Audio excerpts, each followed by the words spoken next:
Cette princesse, pour se disputer avec un prétendant au trône, s'est réfugiée avec lui dans un placard à balai. Mais au moment où ils y sont entrés, Nicolas a éteint la lumière sans réfléchir. Et contre toute attente, la porte s'est rouverte la seconde suivante. Leur comportement ambigu est parvenu aux oreilles de la reine, suscitant chez elle une vive inquiétude pour Amy.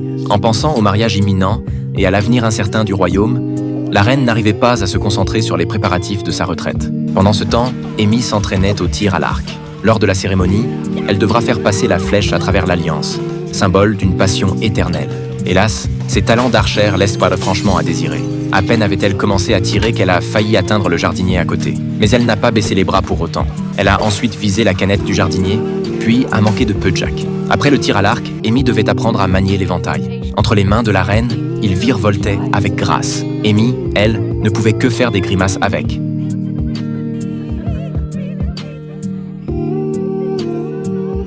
Mais elle était encore bien jeune et avait du mal à égaler l'élégance et la prestance de sa grand-mère. Cependant, le vrai défi l'attendait avec la parade militaire. Selon la tradition, la princesse doit monter en Amazone, comme une lady. Sauf qu'Amy ne maîtrisait pas cette technique.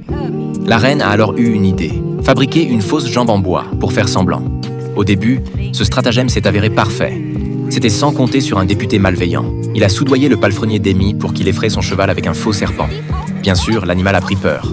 Le garde du corps a voulu protéger Amy mais a arraché sa jambe de bois par mégarde. Ainsi, sous les yeux de tous, Amy s'est complètement ridiculisée. Elle s'est réfugiée dans une pièce pour pleurer. Ce soir-là, la reine a demandé à Jack pourquoi il ne voulait pas qu'Amy devienne reine. Il a expliqué que les députés estimaient qu'Amy ne connaissait pas le royaume. Or, comment bien gouverner si on ne comprend pas son pays et son peuple? La reine en était restée sans voix. Mais elle ignorait que les tourments entre Amy et Jack ne faisaient ainsi que commencer. Le lendemain, lors d'un thé, Amy a vu Jack arriver avec une inconnue.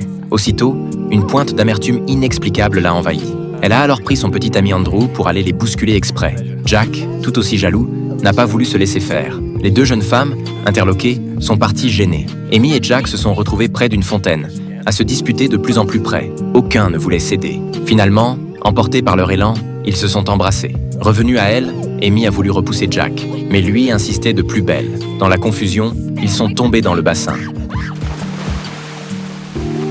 Et c'est dans cet état pitoyable que la grand-mère les a surpris. En femme d'expérience, la reine a senti que quelque chose d'inhabituel se tramait. Pourtant, rien n'ébranlait sa détermination à hisser Amy sur le trône.